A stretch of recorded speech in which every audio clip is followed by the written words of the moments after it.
बोलो जयकारा। बोल मेरे श्री गुरु महाराज की जय।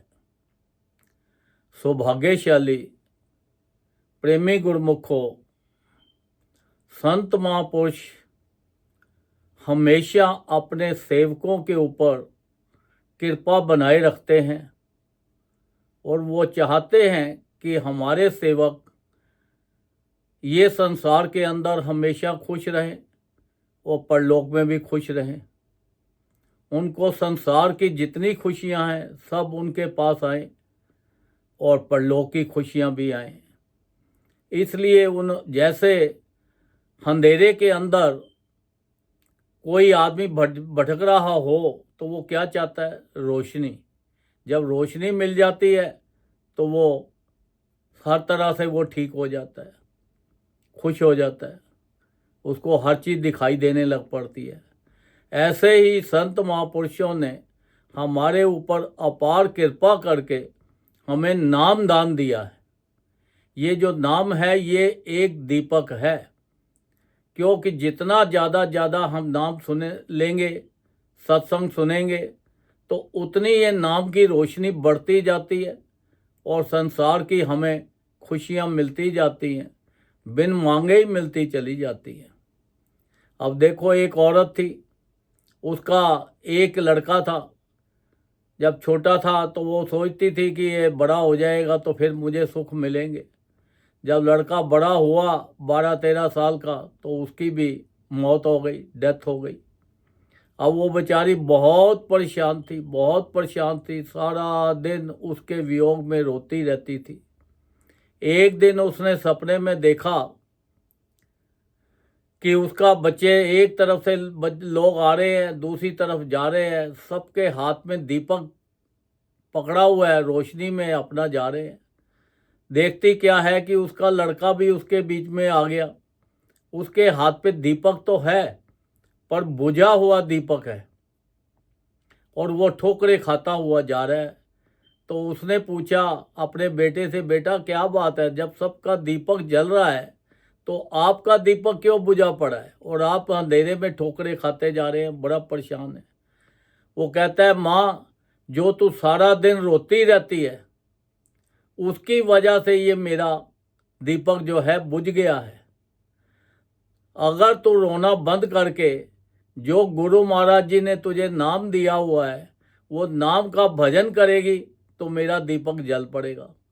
अब उसने जब उठी तो बड़ी परेशान थी। कहते, ओहो, मैंने तो बहुत बड़ी गलती की है, रो रो के अपने बेटे को दुख दे रही। उस दिन से उसने रोना बंद कर दिया और गुरु महाराज जी ने जो नाम दिया हुआ था वो नाम को जपना शुरू कर दिया।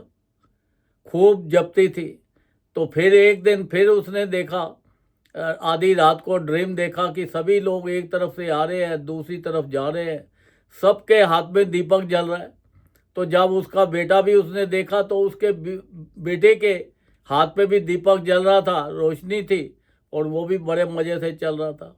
कईयों के दीपक में तो बहुत ज़्यादा रोशनी थी, कई नॉर्मल थे, कोई कम थे। तो उसने अपने बेटे से पूछा कि भाई तेरी जो रोशनी है ज़्यादा क्यों नहीं है, ये जो तेरी हाथ में दीपक है इसमें नॉर्मल रोशनी है तो इतना तुझे नहीं दिखाई देता फिर भी। वो कहता है, माँ, जितना तू ज़्यादा भजन करेगी उतनी मेरे दीपक की रोशनी जो है बढ़ती चली जाएगी। उस दिन से उसकी माँ ने उठते बैठते चलते फिरते हर वक्त 24 घंटे गुरु महाराज जी का जो नाम था नाम जपती रही। और नाम जपने से देखो क्या हो गया, उसका लोक भी अपना भी सुखी हो गया, उसका परलोक भी सुखी हो गया। क्योंकि नाम के अंदर बहुत ताकत है, नाम एक दीपक है। ऐसे ही एक राजा था, बड़ा क्रूर राजा था। वो अपनी प्रजा को बहुत ही ज़्यादा दुख देता था, बड़े उनके ऊपर टैक्स लगा देता था। एक बार संत महापुरुष उसकी नगरी में आए, किसी ने सत्संग रखवाया, सत्संग किया, जो चढ़ावा चढ़ा। तो जब चढ़ावा गिनने लगे तो राजा के दूत आ गए, अधिकारी आ गए, भैया कितनी इनकम हुई है इसका टैक्स दो। अब उसका भी वो जो चढ़ावा चढ़ा था उसका भी वो टैक्स लेके चले गए। संत महापुरुषों ने सोचा कोई बात नहीं। अब राजा की सुना कि भाई राजा बहुत क्रूर राजा है और बहुत ही लालची है और ये हर चीज़ पे ही टैक्स लगाता है। संत महापुरुष तो तुम्हें पता है वो तो साक्षात पूर्ण रूप है, भगवान का रूप ही, अपना इंसान का रूप धारण करके भगवान ही संत महापुरुषों के रूप में आते हैं, गुरु बनते हैं, पूर्ण गुरु बनते हैं। तो उन्होंने बोला ठीक है। कुछ थोड़े दिन बीते तो संत महापुरुष राजा के पास चले गए। राजा को कहने लगे, राजा मुझे किसी सेठ ने दान में बहुत सारी अशर्फियाँ दी हैं, तो हम तो घूमते फिरते हैं, तो हमें ये अशर्फियों का क्या करेंगे? ये सारी अशर्फियाँ आप रख लो, तो हमें परलोक में जाके दे देना, क्योंकि बहुत जगह सेफ है, वहाँ पे ये काम आएगा। राजा बड़ा खुश हुआ, क्योंकि लालची था, उसने वो सारी अशर्फियाँ रख ली। कहता है जी ठीक है, दे देंगे, परलोक में दे देंगे। अब जब घर पे गया तो रात को खाना वाना खा के तो उसने अपनी वाइफ से पूछा, रानी से, कि भाई आज एक संत आए थे और वो मुझे तो वो ऐसे लगते थे जैसे पागल होते हैं, क्योंकि वो तो अपनी इतनी सारी अशर्फियाँ मुझे दे गए और कहने लगे कि आप मुझे परलोक में दे दो। परलोक किसने देखा है? उसकी रानी ने कहा, राजा देख वो थे संत महापुरुष, और राजा होके तू किसी से झूठ तो बोल सकता नहीं है, क्योंकि तू टैक्स तो लगा लिए, सारे काम कर लिए। अगर राजा झूठ बोलेगा तो प्रजा का क्या होगा? तुमने उसे बोला परलोक में, तो परलोक में देगा कैसे? यहाँ की आप रोज देखते हो कि जितनी चीज़ें हैं संसार की, इंसान छोड़ के यहीं की यहीं चला जाता है, साथ तो उसके कुछ भी नहीं जाता, तो आप उसकी ये शर्फियाँ कैसे दोगे आप? तो वो उसको संत महापुरुष तो आए थे राजा को जगाने के लिए कि राजा तो किस उलझन में फंसा हुआ है। तो फिर उन्होंने बोला भाई अब क्या करें? उन्होंने कहा भाई संतों को ढूंढो और उनके शर्फियाँ वापस करो। अब जब उन्होंने पूछा, भाई पता किया संत कहाँ किसी आश्रम में ठहरे हुए थे, वहाँ पे वो गए और जाके शर्फियाँ वापस कर दी और कहने लगे, मत्था टेका उनको, कहते लगे, गुरु महाराज जी ये अशर्फियाँ मैं आपको परलोक में नहीं दे सकता। उन्होंने पूछा भाई क्यों नहीं दे सकते? वो कहने लगे कि ये तो यहीं की माया है, यहाँ की यहीं रह जानी है। वो कहते हैं कि आप दे सकते हो मुझको। उन्होंने बोला कैसे दूं मैं? उन्होंने बोला जब तो इतना धन इकट्ठा किया हुआ है अपने राजकोष में, इतना सबके ऊपर टैक्स लगाते हो, इतना जो किया हुआ है, तो ये क्या साथ जाएगा? उनको उन्होंने रोशनी देनी थी।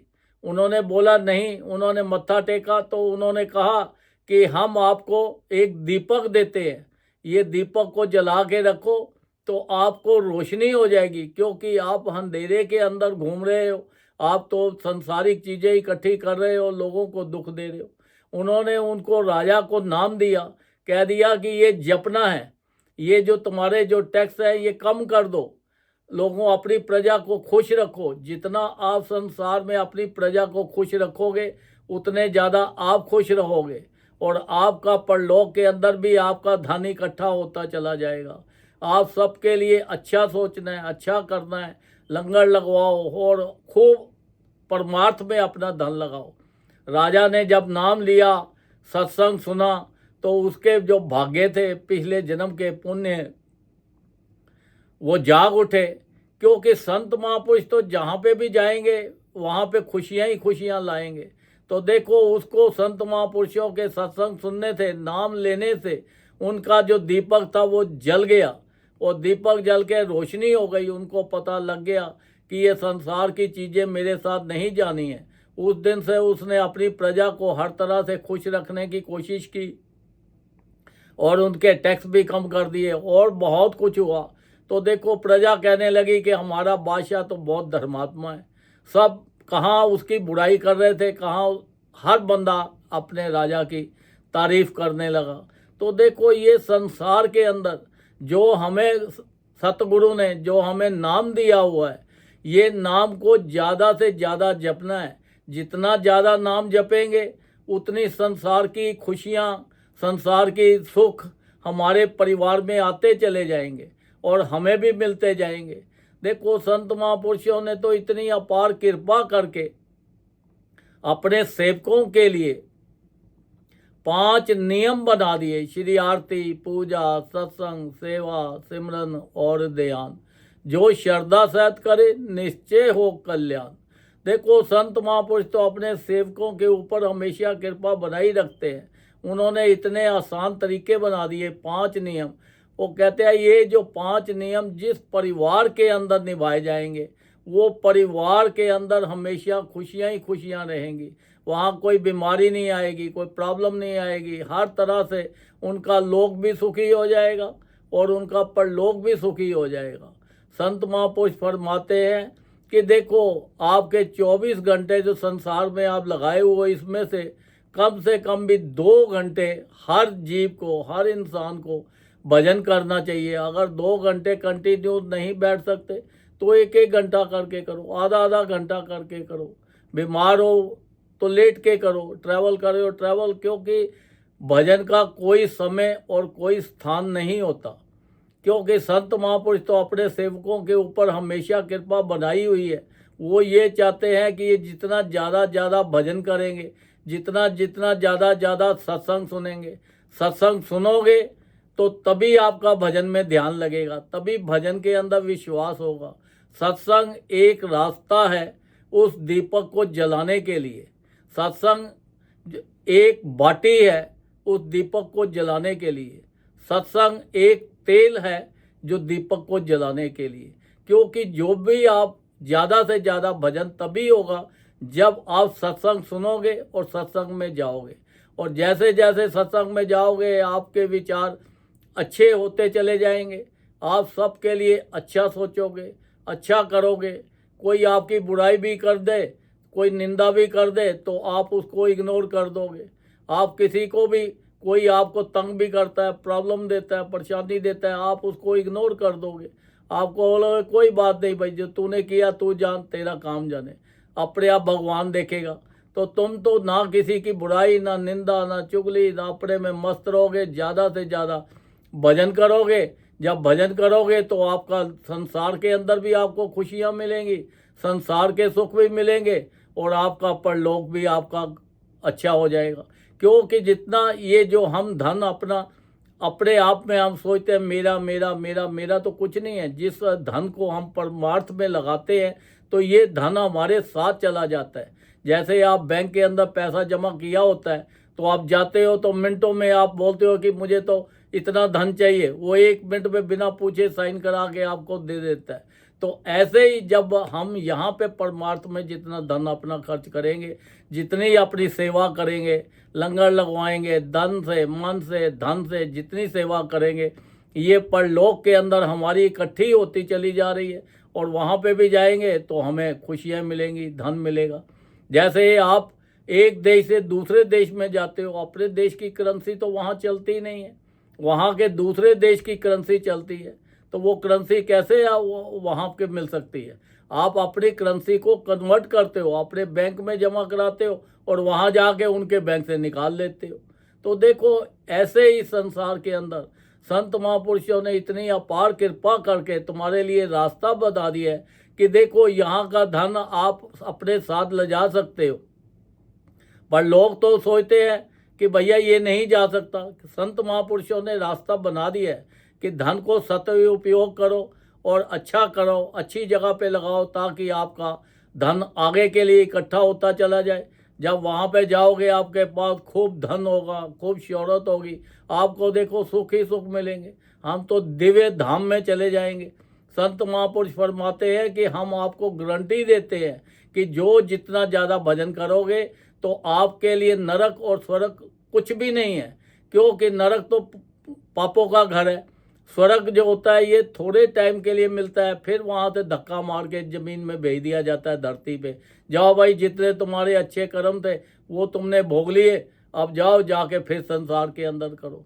तो देखो हम तो उस दिव्य रूप में वो अपना हमारा हाथ पकड़ के अपने धाम में ले जाते हैं, दिव्य धाम में, जहाँ से आना जाना ख़त्म हो जाता है, संसार के सुख दुख ख़त्म हो जाते हैं और हम वहीं पे परमानेंट वहीं पे रहते हैं और अपना एंजॉय करते हैं, भजन करते हैं।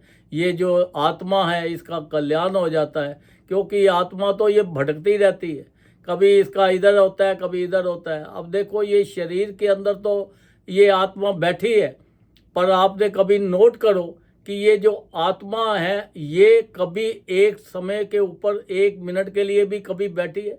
कभी इसका ध्यान कहीं जाएगा, कभी ध्यान कहीं जाएगा, कभी कहीं जाएगा। आप भजन में भी बैठोगे तो आपका ध्यान कहीं जाएगा, सत्संग में भी जाओगे तब भी आपका ध्यान, क्योंकि इसने एक जगह पे टिक के नहीं रहना। इसको ज़्यादा से ज़्यादा हमें कोशिश करनी है, कंट्रोल करना है संसारिक चीज़ों से हटा के। तो हम ज़्यादा से ज़्यादा इसको भजन करें, नाम जपें, जिससे हमारा लोक भी सुखी हो जाए और हमारा परलोक भी सुखी हो जाए। और संत महापुरुषों को भी खुशी हो कि देखो हमारा सेवक था, तो ये सेवक को कोई दुख नहीं, कोई कुछ नहीं, ये सुखों से भरपूर हो गया। इतनी अपार कृपा उन्होंने की है, वो कृपा उनकी, क्योंकि उन्होंने तो अपार कृपा कर दी, पर हमारी ड्यूटी बनती है हम उनके नियमों का पालन करें। उनकी बनाए हुए जो भी नियम हैं, श्री आरती, पूजा, सत्संग, सेवा, सिमरन, ध्यान और 2 घंटे पूजा पाठ भजन हर रोज़ करना है हर जीव को, जिससे आपका लोक भी सुखी हो जाए और आपका परलोक भी सुखी हो जाए। बोलो जयकारा, बोल मेरे श्री गुरु महाराज की जय।